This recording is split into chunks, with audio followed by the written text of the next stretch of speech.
বিএনপির কেন্দ্রীয় কার্যালয় থেকে শতাধিক ককটেল ও আগ্নেয়াস্ত্র উদ্ধার করেছে মহানগর ডিবি পুলিশ। গতকাল গভীর রাতে ঢাকা মেট্রোপলিটন পুলিশের গোয়েন্দা শাখার প্রধান হারুনুর রশিদের নেতৃত্বে এই অভিযান পরিচালনা করা হয়।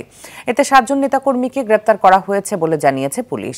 অভিযান শেষে পুলিশের অতিরিক্ত কমিশনার হারুনুর রশিদ সাংবাদিকদের বলেন, বিএনপির কেন্দ্রীয় কার্যালয়ে অভিযান চালিয়ে 100টির ওপরে ককটেল মিলেছে।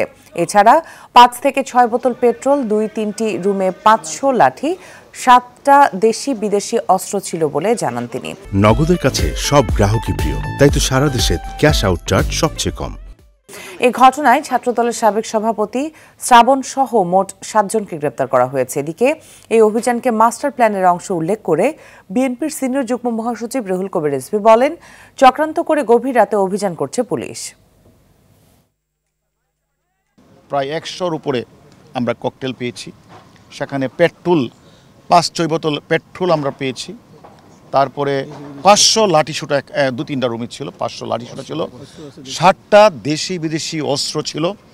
এবং আমরা ছাত্রদল এবং তার অঙ্গ সংগঠনের আমরা প্রায় 7 জনকে আমরা গ্রেপ্তার করেছি। এর মধ্যে একজন হলো, তারা অনেকেই দৌড়ে পালিয়ে গেছে, তার মধ্যে একজন ছাত্রদলের সাবেক সভাপতি শ্রাবণও রয়েছে। নগদের কাছে সব গ্রাহকই প্রিয়, তাই তো সারা দেশে ক্যাশ আউট চার্জ সবচেয়ে কম।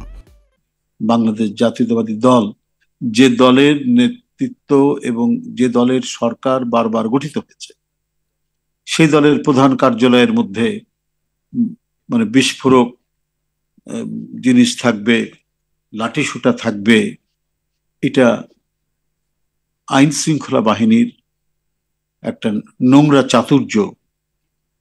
মানুষের কাছে বিএনপিকে ভিন্নভাবে সন্ত্রাসী হিসাবে চিহ্নিত করার একটা জঘন্য চক্রান্ত হিসেবেই তারা মধ্যরাতে বিএনপির কার্যালয়ে এই নাটকটি করছেন।